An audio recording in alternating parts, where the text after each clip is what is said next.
Muy buenas y bendecidas noches, señores. Bienvenidos, Señor. Gracias por darnos la oportunidad nuevamente de escuchar tu palabra, de leer tu palabra, Señor, de comprender tu palabra. Te agradecemos porque siempre estás con nosotros, bendiciéndonos, Señor, protegiéndonos, cuidándonos y sobre todo proveyéndonos. Te bendecimos, Señor, porque tú eres bueno y tu misericordia es para siempre y porque sabemos que el día de hoy vamos a escuchar tu palabra, Señor, y la vamos a escuchar para aprender cómo debemos hacer tu voluntad. Bendito seas por siempre y para siempre. Amén. Muy buenas noches, señores, bienvenidos. Ya estamos aquí de nueva cuenta. Y pues para no perder tiempo, pues vamos a empezar con la lectura del día de hoy. Pero bueno, como es costumbre, ¿qué leímos el día de ayer? Ayer leímos 3 capítulos del libro segundo de Samuel. Leímos el capítulo 15 y pues vamos a empezar con el comentario.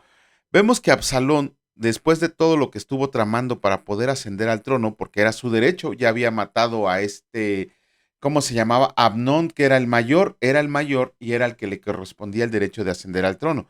Pero muerto Abnón, ya le correspondía a este Absalón. Él dijo que iba a ir a Hebrón a, ¿cómo se llama? A cumplir un voto que había hecho. Sin embargo, vemos que se ponía en la puerta como si él ya fuera la ley a resolver los asuntos litigiosos. Y en vez de irse a Hebrón, se dirigió a Jerusalén y lo siguieron 200 hombres. Pero esos 200 hombres no tenían ni idea de a dónde iban, tal cual ahora que luego andamos siguiendo a personas que no sabemos ni siquiera si están ordenados o apegados a lo que dice el Señor, pero ahí estamos alabando a los hombres, ¿no? Siguiendo a personas que no tienen ni idea de lo que están diciendo y mucho menos nosotros tenemos idea de lo que quieren transmitir. Pero bueno, cuando, cuando David se enteró de que Absalón iba llegando a Jerusalén con 200 personas, como lo agarró desprevenido, tomó a su familia, unos cuantos hombres, y se escaparon hacia el desierto.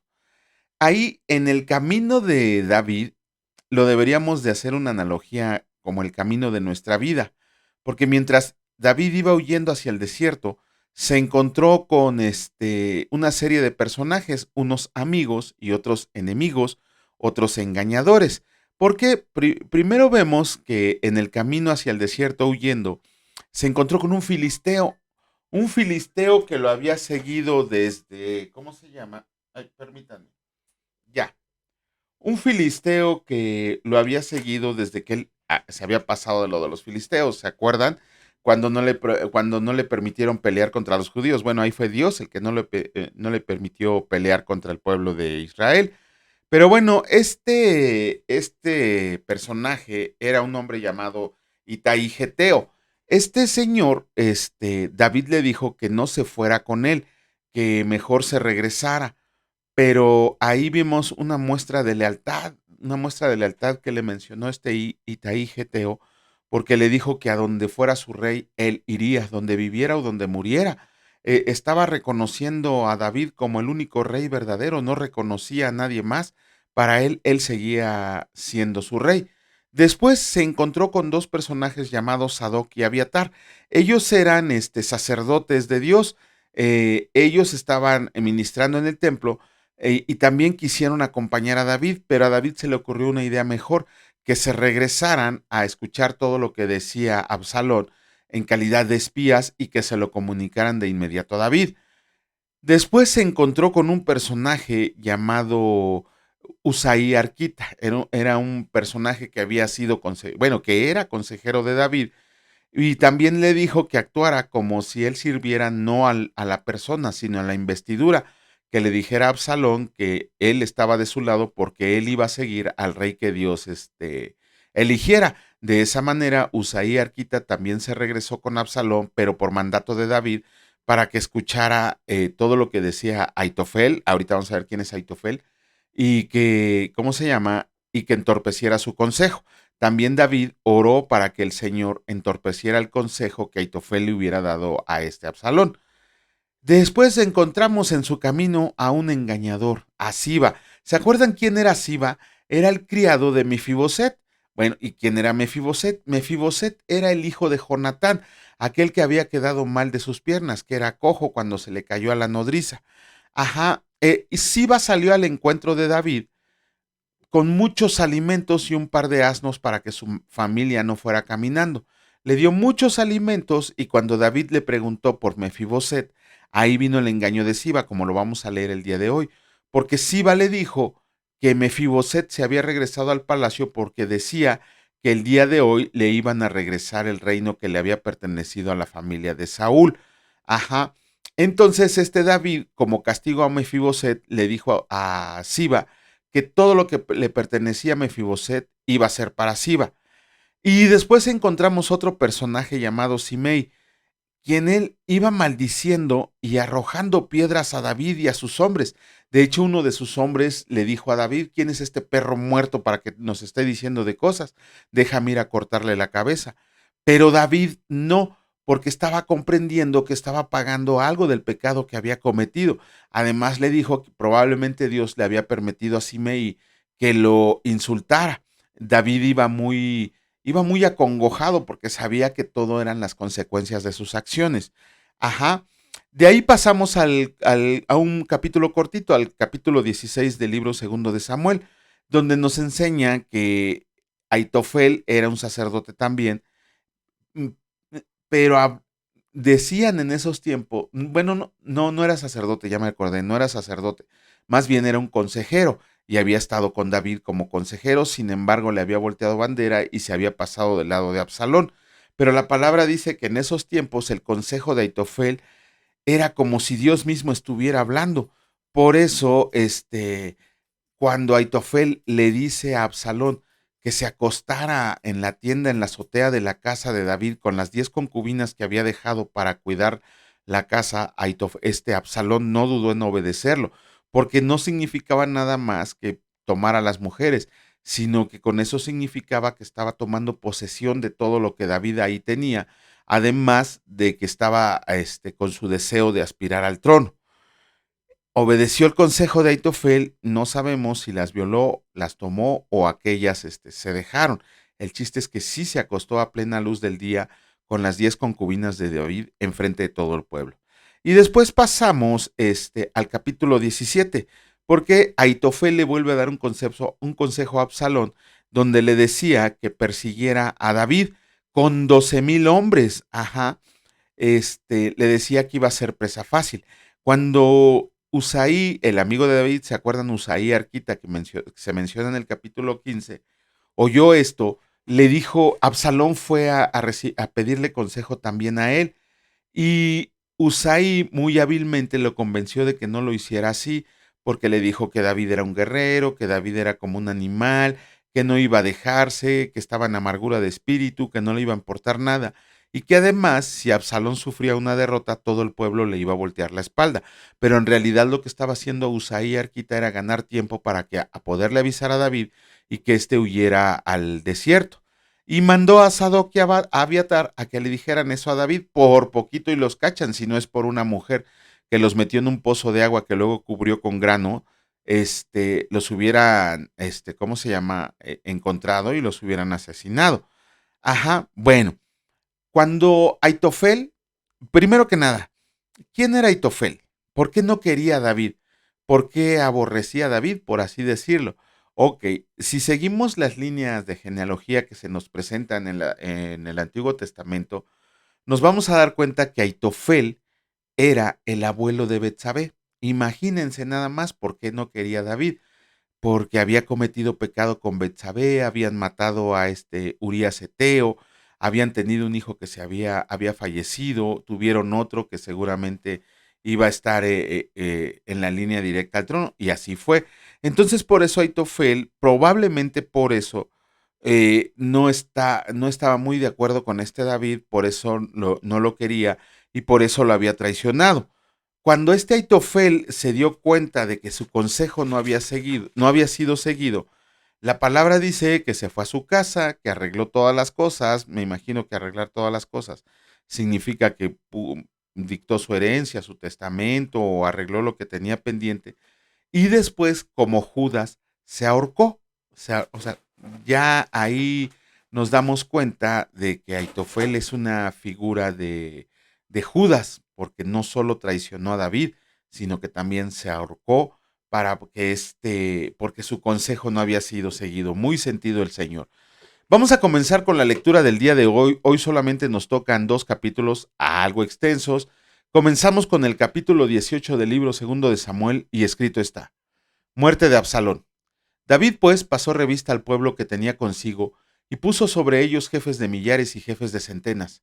Y envió David al pueblo una tercera parte bajo el mando de Joab, una tercera parte bajo el mando de Abisaí, hijo de Sarbia, hermano de Joab, y una tercera parte al mando de Itaí Geteo. Y dijo el rey al pueblo: yo también saldré con ustedes. Mas el pueblo dijo: no saldrás, porque si nosotros huimos no harán caso de nosotros, y aunque la mitad de nosotros muera, no harán caso de nosotros. Mas tú ahora vales tanto como 10,000 de nosotros. Será pues mejor que tú nos des ayuda desde la ciudad. Entonces el rey les dijo: yo haré lo que bien les parezca. Y se puso el rey a la entrada de la puerta mientras salía todo el pueblo de ciento en ciento y de mil en mil. Y el rey mandó a Joab, a Abisaí y a Itaí, diciendo: traten benignamente por amor de mí al joven Absalón. Y todo el pueblo oyó cuando dio el rey orden acerca de Absalón a todos los capitanes. Salió pues el pueblo al campo contra Israel, y se libró la batalla en el bosque de Efraín. Y ahí cayó el pueblo de Israel delante de los siervos de David, y se hizo ahí en aquel día una gran matanza de 20,000 hombres. Y la batalla se extendió por todo el país, y fueron más los que destruyó el bosque aquel día que los que destruyó la espada. Y se encontró Absalón con los siervos de David, e iba Absalón sobre un mulo, y el mulo entró por debajo de las ramas espesas de una gran encina, y se le enredó la cabeza en la encina, y Absalón quedó suspendido entre el cielo y la tierra, y el mulo en que iba pasó adelante. Viéndolo uno, avisó a Joab, diciendo: he aquí que he visto a Absalón colgado de una encina. Y Joab respondió a aquel hombre que le daba la nueva: y viéndolo tú, ¿por qué no lo mataste luego ahí echándolo a tierra? Me hubiera placido darte 10 siclos de plata y un talabarte. El hombre dijo a Joab: aunque me pesaras 1,000 siclos de plata, no extendería yo mi mano contra el hijo del rey, porque nosotros oímos cuando el rey te mandó a ti, a Abisaí y a Itaí, diciendo: miren que ninguno toque al joven Absalón. Por otra parte, habría hecho yo traición contra mi vida, pues que al rey nada se le esconde, y tú mismo estarías en contra. Y respondió Joab: no malgastaré mi tiempo contigo. Y tomando 3 dardos en su mano, los clavó en el corazón de Absalón, quien estaba aún vivo en medio de la encina. Y 10 jóvenes escuderos de Joab rodearon e hirieron a Absalón y acabaron de matarlo. Entonces Joab tocó la trompeta y el pueblo se volvió de seguir a Israel, porque Joab detuvo al pueblo. Tomando después a Absalón, le echaron en un gran hoyo en el bosque, y levantaron sobre él un montón muy grande de piedras, y todo Israel huyó, cada uno a su tienda. Y en vida, Absalón había tomado y erigido una columna, la cual estaba en el valle del rey, porque había dicho: yo no tengo hijo que conserve la memoria de mi nombre. Y llamó aquella columna por su nombre, y así se ha llamado columna de Absalón hasta hoy. Entonces Ahimaas, hijo de Sadoc, dijo: ¿correré ahora y daré al rey las nuevas de que el Señor ha defendido su causa de la mano de sus enemigos? Respondió Joab: hoy no llevarás las nuevas, las llevarás otro día. No darás hoy la nueva, porque el hijo del rey ha muerto. Y Joab dijo a un etíope: ve tú y di al rey lo que has visto. Y el etíope hizo reverencia ante Joab y corrió. Entonces Ahimaas, hijo de Sadoc, volvió a decir a Joab: sea como fuere, yo correré ahora tras el etíope. Y Joab dijo: hijo mío, ¿para qué has de correr tú si no recibirás premio por las nuevas? Mas él respondió: sea como fuere, yo correré. Entonces le dijo: corre. Corrió pues Ahimaas por el camino de la llanura y pasó delante del etíope. Y David estaba sentado entre las dos puertas, y el atalaya había ido al terrado sobre la puerta en el muro. Y alzando sus ojos miró y vio a uno que corría solo. El atalaya dio luego voces y lo hizo saber al rey, y el rey dijo: si viene solo, buenas nuevas trae. En tanto que el que venía acercándose vio al atalaya a otro que corría, y dio voces el atalaya al portero, diciendo: he aquí otro hombre que corre solo. Y el rey dijo: este también es mensajero. Y el atalaya volvió a decir: me parece el correr del primero como el correr de Ahimaas, hijo de Sadoc. Y respondió el rey: ese es hombre de bien y viene con buenas nuevas. Entonces Ahimaas dijo en voz alta al rey: paz. Y se inclinó a tierra delante del rey y dijo: bendito sea el Señor Dios tuyo, que ha entregado a los hombres que se habían levantado sus manos contra mi señor el rey. Y el rey dijo: ¿el joven Absalón está bien? Y Ahimaas respondió: vi yo un gran alboroto cuando envió Joab al siervo del rey a mí tu siervo, mas no sé qué era. Y el rey dijo: pasa y ponte ahí. Y él pasó y se quedó de pie. Luego vino el etíope y dijo: reciba nuevas mi señor, el rey, que hoy ha defendido tu causa de la mano, que hoy el Señor ha defendido tu causa de la mano de todos los que se habían levantado contra ti. El rey dijo entonces al etíope: el joven Absalón está bien. Y el etíope respondió: como aquel joven sean los enemigos de mi señor el rey, y todos los que se levanten contra ti para mal. Entonces el rey se turbó y subió a la sala de la puerta y lloró, y yendo decía así: hijo mío, Absalón, hijo mío, Absalón, ¿quién me diera que muriera yo en lugar de ti? Absalón, hijo mío, hijo mío.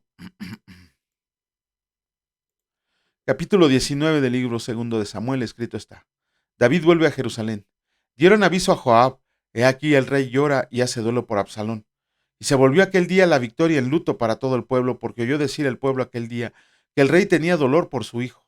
Y entró el pueblo aquel día en la ciudad escondidamente, como suele entrar a escondidas el pueblo avergonzado que ha huido de la batalla. Mas el rey, cubierto el rostro, clamaba en voz alta: hijo mío, Absalón, Absalón, hijo mío, hijo mío. Entonces Joab vino al rey en la casa y dijo: hoy has avergonzado el rostro de todos tus siervos, que hoy han librado tu vida y la vida de tus hijos y de tus hijas, y la vida de tus mujeres y la vida de tus concubinas, amando a los que te aborrecen y aborreciendo a los que te aman, porque hoy has declarado que nada te importan tus príncipes y siervos, pues hoy me has hecho ver claramente que si Absalón viviera, aunque todos nosotros estuviéramos muertos, entonces estarías contento. Levántate pues ahora y ve afuera y habla bondadosamente a tus siervos, porque juro por el Señor que si no sales, no quedará ni un hombre contigo esta noche, y esto te será peor que todos los males que te han sobrevenido desde tu juventud hasta ahora. Entonces se levantó el rey y se sentó a la puerta, y fue dado aviso a todo el pueblo diciendo: he aquí el rey está sentado a la puerta. Y vino todo el pueblo delante del rey, pero Israel había huido cada uno a su tienda. Y todo el pueblo disputaba en todas las tribus de Israel, diciendo: el rey nos ha librado de mano de nuestros enemigos y nos ha salvado de mano de los filisteos. Y ahora ha huido del país por miedo a Absalón. Y Absalón, a quien habíamos ungido sobre nosotros, ha muerto en la batalla. ¿Por qué, pues, están callados respecto de hacer volver al rey? Y el rey David envió a los sacerdotes Sadoc y Abiatar, diciendo: hablen a los ancianos de Judá y díganles: ¿por qué serán ustedes los postreros en hacer volver al rey a su casa, cuando la palabra de todo Israel ha venido al rey para hacerle volver a su casa? Ustedes son mis hermanos, mis huesos y mi carne son. ¿Por qué pues serán ustedes los postreros en hacer volver al rey? Asimismo dirán a Amasa: ¿no eres tú también hueso mío y carne mía? Así me haga Dios y aún me añada, si no fueras general del ejército delante de mí para siempre, en lugar de Joab. Así inclinó el corazón de todos los varones de Judá como el de uno solo hombre, para que enviaran a decir al rey: vuelve tú y todos tus siervos. Volvió pues el rey y vino hasta el Jordán, y Judá vino a Gilgal para recibir al rey y para hacerle pasar el Jordán. Y Simei, hijo de Gera, hijo de Benjamín, que era de Baurim, se dio prisa y descendió con los hombres de Judá a recibir al rey. Con él venían 1000 hombres de Benjamín, asimismo Siba, criado de la casa de Saúl, con sus 15 hijos y sus 20 siervos, los cuales pasaron al Jordán delante del rey. Recuerden que Simei era el que le estaba aventando piedras. Y cruzaron el vado para pasar a la familia del rey y para hacer lo que a él le pareciera. Entonces Simei, hijo de Gera, se postró delante del rey cuando él hubo pasado el Jordán y dijo al rey: no me culpe mi señor de iniquidad, ni tengas memoria de los males que tu siervo hizo el día en que mi señor el rey salió de Jerusalén. No los guarde el rey en su corazón, porque yo tu siervo reconozco haber pecado y he venido hoy el primero de toda la casa de José para descender a recibir a mi señor el rey. Respondió Abisai, hijo de Sarbia, y dijo: ¿no ha de morir por esto Simei, que maldijo al ungido del Señor? David entonces dijo: ¿qué tengo yo con ustedes, hijos de Sarbia, para que hoy me sean adversarios? ¿Ha de morir hoy alguno en Israel? Pues no sé yo que hoy soy rey sobre Israel. Y dijo el rey a Simei: no morirás. Y el rey se lo juró. Bueno, también Mefiboset, hijo de Saúl, descendió a recibir al rey. No había lavado sus pies, ni había cortado su barba, ni tampoco había lavado sus vestidos desde el día en que el rey salió hasta el día en que volvió en paz. Y luego que vino él a Jerusalén a recibir al rey, el rey le dijo: Mefiboset, ¿por qué no fuiste conmigo? Y él respondió: Rey, señor mío, mi siervo me engañó, pues tu siervo había dicho: enálbárdame un asno, y montaré en él, e iré al rey, porque tu siervo es cojo. Pero él ha calumniado a tu siervo delante de mi señor, el rey. Mas mi señor el rey es como un ángel de Dios. Haz pues bien lo que te parezca. porque de toda la casa de mi padre era digna de muerte delante de mi señor el rey, y tú pusiste a tu siervo entre los convidados a tu mesa. ¿Qué derecho pues tengo aún para clamar más al rey? Y el rey le dijo, ¿para qué más palabras? Yo he determinado que tú y Siba se dividan las tierras. Y Mefiboset dijo al rey, deja que él las tome todas, pues que mi señor el rey ha vuelto en paz a su casa. También Barzillai Galadita descendió de Rogelim y pasó el Jordán con el rey para acompañarlo al otro lado del Jordán. Era Barzillai muy anciano de 80 años, y él había dado provisiones al rey cuando estaba en Mahanaim, porque era hombre muy rico. Y el rey dijo a Barzillai, pasa conmigo y yo te sustentaré conmigo en Jerusalén. Mas Barzillai dijo al rey, ¿cuántos años más habré de vivir para que yo suba con el rey a Jerusalén? De edad de 80 años soy este día. ¿Podré distinguir entre los que es agradable y lo que no es? ¿Tomará gusto tu siervo en lo que coma y beba? ¿Oiré más la voz de los cantores y de los cantoras? ¿Para qué pues he de ser tu siervo una carga para mi señor el rey? ¿Pasará tu siervo un poco más allá del Jordán con el rey? Porque me ha de dar el rey tan grande recompensa. Yo te ruego que dejes volver a tu siervo y que muera en mi ciudad, junto al sepulcro de mi padre y de mi madre. Mas he aquí a tu siervo Kimán, que pase con él mi señor el rey, y haz con él lo que bien te parezca. El rey dijo, pues pase conmigo Kimán, y yo haré con él como bien te parezca. Y todo lo que tú pidas de mí yo lo haré. Y todo el pueblo pasó el Jordán, y luego que el rey hubo también pasado, el rey besó a Barzillai y lo bendijo, y él se volvió a su casa. El rey entonces pasó a Gilgal, y con él pasó Kimán, y todo el pueblo de Judá acompañaba al rey, también la mitad del pueblo de Israel. He aquí todos los hombres de Israel vinieron al rey y le dijeron, ¿por qué los hombres de Judá, nuestros hermanos, te han llevado y han hecho pasar el Jordán al rey y a su familia y a todos los siervos de David con él? Y todos los hombres de Judá respondieron a todos los de Israel, porque el rey es nuestro pariente. Mas, ¿por qué se enojan ustedes de eso? ¿Hemos nosotros comido algo del rey? ¿Hemos recibido de él algún regalo? Entonces respondieron los hombres de Israel y dijeron a los de Judá, nosotros tenemos en el rey 10 partes y en el mismo David más que ustedes. ¿Por qué pues nos han tenido en poco? ¿No hablamos nosotros los primeros respecto de hacer volver a nuestro rey? Y las palabras de los hombres de Judá fueron más violentas que las de los hombres de Israel. Con eso terminamos la lectura de los capítulos del día de hoy del libro de Segundo de Samuel. Mañana, si Dios lo permite, estaremos haciendo el comentario de esto tan interesante que estamos leyendo, ¿no? Unas narraciones muy crueles, de hecho son muy crueles todo lo que hemos leído. Vamos a comenzar con la lectura de la epístola de Pedro, el capítulo 4, pero antes vamos a hacer un pequeñísimo comentario de lo que vimos el día de ayer, de lo que leímos el día de ayer. Fíjense que la mayoría de los comentarios me baso yo en el comentario bíblico de William MacDonald, en la Biblia comentada de John MacArthur, en la Biblia del Diario Vivir, en el comentario de Matthew Henry, en el auxiliar bíblico portavoz, en el comentario griego al Nuevo Testamento, para hacer los comentarios. Pero si ustedes vieran, son unos comentarios no, gruesísimos, así gruesísimos, ¿no? Y y hay, por ejemplo, todos el comentario del libro de Samuel son unas cuantas hojas, así, poquitas hojas, son como 6, 7 hojas a lo máximo, no, sí, como 6 o 7 hojas a lo máximo del comentario que hacen a todos los capítulos del libro de Samuel. Pero, por ejemplo, en el caso de Pedro, cada comentario de cada capítulo se lleva de 3 a 4 hojas. Imagínense para poder hacer un resumen y poderles platicar algo de un solo capítulo. Es por eso que a veces solamente les damos un solo versículo. Siguiendo esta costumbre, vamos a darles hoy un comentario acerca de lo que leímos ayer en el capítulo 3, en el versículo 15. Ayer yo les comenté que este versículo, particularmente para mí, era un versículo rema. Quizá haya quien sepa ya lo que significa lo que es un versículo rema. Hay a lo mejor quien lo ignora. Ok, se los vamos a explicar. Un versículo rema, la palabra rema no es una palabra que esté contenida en el diccionario de la Real Academia de la Lengua Española. O sea, por decirlo así, no existe. Sin embargo, esta palabra viene del griego koine, ajá, y significa palabra. Es lo que significa. Palabra también significa. Ajá. Pero los estudiosos cristianos, los teólogos cristianos, Utilizan esta palabra para referirse a una palabra de Dios dirigida a los creyentes en específico por medio del Espíritu Santo. Ajá. ¿Qué quiere decir? Muchas veces nosotros, cuando leemos la palabra de Dios, vamos a encontrar versículos que parece que el Señor nos los está restregando en la cara, o parece que nos está dando consuelo, o parece que nos está diciendo, este es para ti, este es para ti, este es tu versículo. Cada uno de nosotros tiene un versículo que nos pega de manera directa.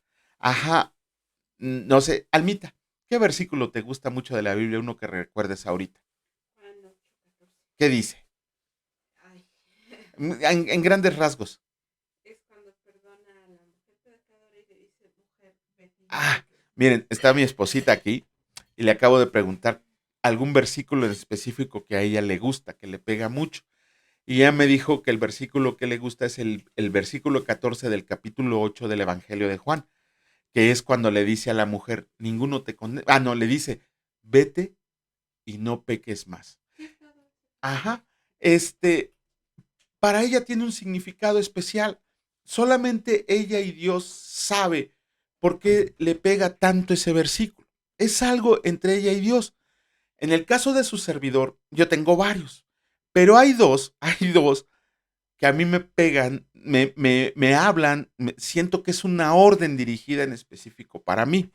Y es el versículo 15. Ajá.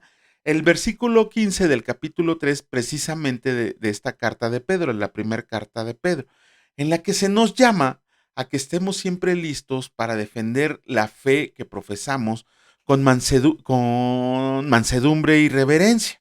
Ajá, estar siempre preparados para defender la fe que nosotros pregonamos con mansedumbre y reverencia acerca de todos aquellos que nos pregunten de la esperanza en la que creemos.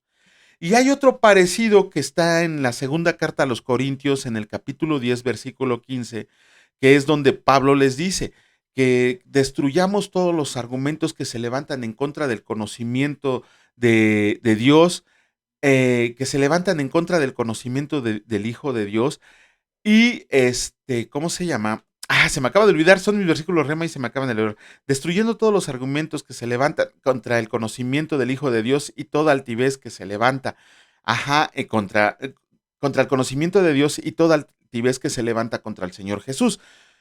Hay otros más, por ejemplo, todo el capítulo 53 de Isaías, cuando estoy bien meditando en la palabra, no paro de llorar cuando leo el capítulo 53.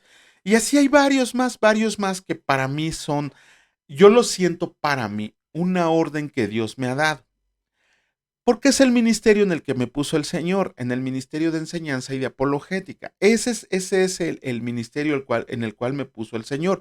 A mí me encanta estudiar la palabra de Dios, me encanta enseñar la palabra de Dios y me encanta defender la palabra de Dios de todos aquellos que nos preguntan cosas. Cuando Pedro nos da este versículo, nos está llamando a todos a presentar defensa de nuestra fe. Ajá, a todos aquellos que nos demanden una razón de la esperanza que hay en nosotros. Si yo ahorita les preguntara a cada uno de ustedes, si tuviera la oportunidad de estar presente con cada uno de ustedes, de los 200 y tantas personas que escuchan la palabra de Dios, yo les preguntaría cuál es la esperanza que tienes tú, y la Biblia es muy específica en decirnos cuál es la esperanza de nosotros. Sin embargo, muchas veces, con lástima y con dolor, veo que mucho cristiano no lo sabe, mucho cristiano no lo sabe, sino que simplemente se dedica a leer la Biblia muchas veces sin comprenderlo. No es que esté mal, porque ponen el pretexto de que ellos no han sido llamados a eso. Sin embargo, Pedro nos está diciendo todos, no está diciendo nada más unos cuantos o nada más un cierto grupo, no, nos está diciendo que todos debemos de estar preparados para presentar defensa de nuestra fe ante todos aquellos que nos demanden razón de la esperanza que hay en nosotros. Pero Pedro dice, pero háganlo con mansedumbre y reverencia. También, desgraciadamente, les he preguntado a varios cristianos que qué significa la palabra mansedumbre, y muchos dicen que humildad, otros no saben ni lo que significa. Ajá, de hecho hay versiones que lo traducen mal. Ujú. La versión apegada, que es la Reina Valera 1960, nos dice que la mansedumbre es un trato suave y tierno y que además es una persona que es una actitud en la cual te tardas mucho en enojarte. ¿Por qué? Porque el Señor no quiere que llegues a dar bibliazos. Tu trato cuando defiendas la palabra de Dios debe de ser suave, debe de ser amable, debe de ser tierno. Ajá, y no te debes de enojar. Cuando yo tengo debates con las personas que practican la fe católica, terminan más que enojados, y yo tranquilo, pero enojados, lo que se dice enojados, perdón, cuando les muestran que todo en lo que han creído es falsedad, que solamente han seguido ritos y costumbres de hombres y que nunca se han preocupado por leer verdaderamente lo que dice la palabra del Señor. Y antes sí, tengo que confesarles, de hecho hay varios de mis alumnos que me recuerdan que inclusive una vez me reclamaron que yo destrozaba argumentos, pero con burla, con sarcasmo, con ganas de exhibir a las personas. Por eso el Señor hubo un tiempo que me retiró de este ministerio. Ahora el Señor me ha regresado, pero porque ya me preparó para presentar defensa con mansedumbre, ya sin enojarme. Y ahora me, me, me, me doy cuenta que los que terminan son enojados los demás. Por ahí hay un señor llamado William Lane Craig. Les recomiendo que si van a perder tiempo viendo videos en YouTube, que vean un video de este señor. Es como la personificación de la mansedumbre, ¿no? Véanlo para que digan lo que les estoy hablando. La otra actitud que tenemos que tener en cuenta para defender la palabra del Señor es reverencia. ¿Y qué significa reverencia? Muchos van a pensar así, no, es que postrarme ante alguien importante, es inclinar la rodilla entre Dios. No, reverencia es una actitud de respeto y de amor. ¿Qué quiere decir? Que cuando alguien nos pregunte de la fe que profesamos, no solo tenemos que tratarlos suavemente, tiernamente y sin enojarnos, sino que además les debemos demostrar una actitud de respeto y de amor. ¿Por qué? Porque lo importante no es ganar una pelea, un debate. Si tú a la persona con la que tienes debate no los llevas a los pies de Cristo, nunca, nunca puedes decir que ganaste. Por eso cuando veo los debates que hay en YouTube, me da un poquito de corajito porque en realidad lo que están haciendo es exhibir conocimientos cada uno de los participantes sin que el cristiano trate de llevar a las personas a los pies de Cristo. Esa es la actitud que tenemos que tomar siempre que estemos defendiendo nuestra fe. No debe de ser de ganar o exhibir a la parte contraria. La verdadera victoria es para Cristo llevando a sus pies a todas las personas. Gloria a Dios que muchos han sido llevados a Cristo de esa manera.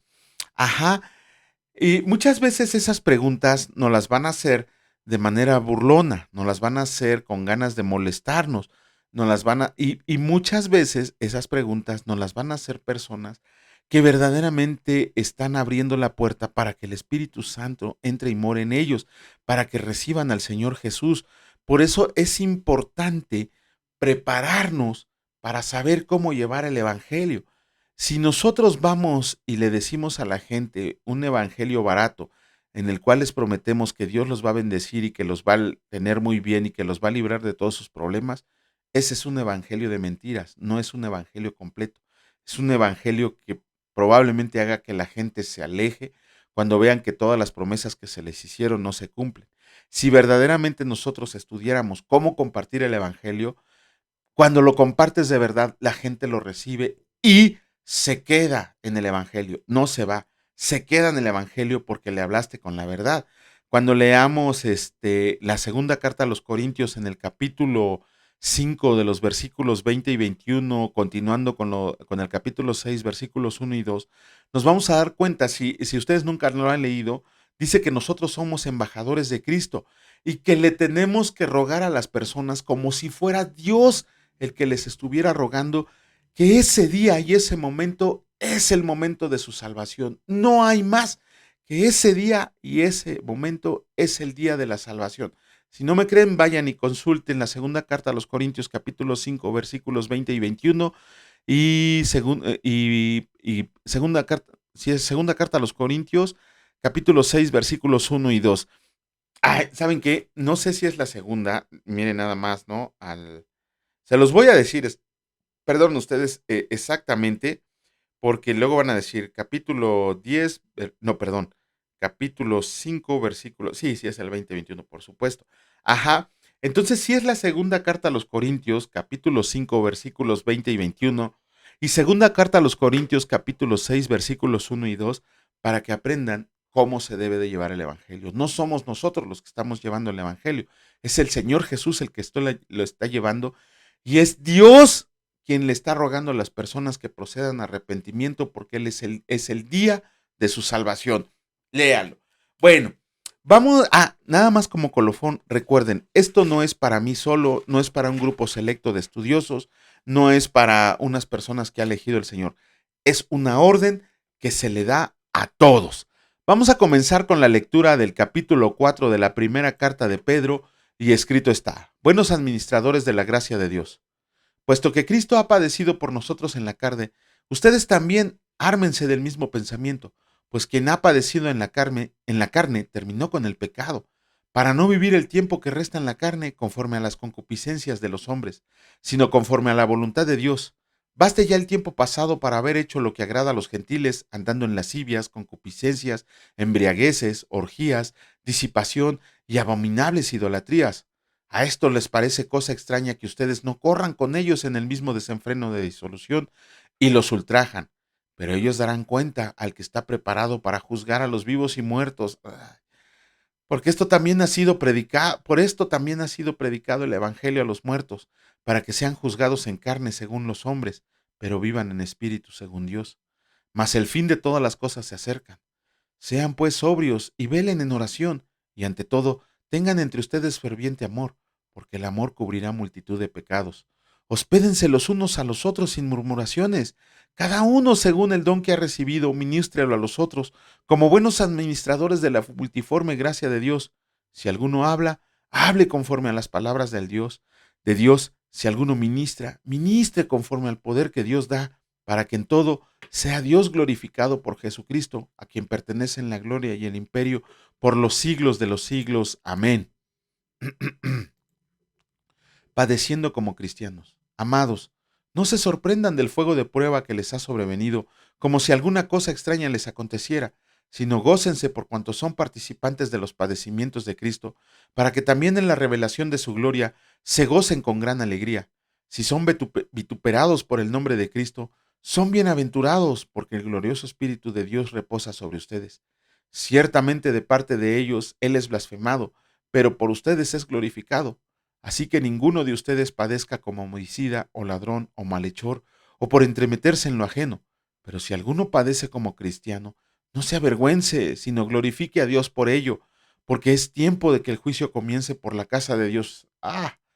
Y si primero comienza por nosotros, ¿cuál será el fin de aquellos que no obedecen el Evangelio de Dios? Y si el justo con dificultad se salva, ¿en dónde aparecerá el impío y el pecador?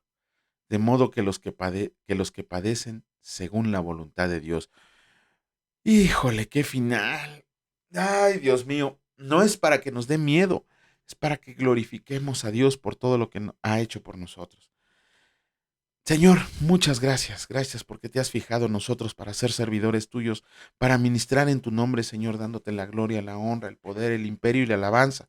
A ti, mi Señor Jesucristo, te debemos todo lo que somos y sabemos que la deuda que tenemos contigo nunca la podemos a pagar, hagamos lo que hagamos.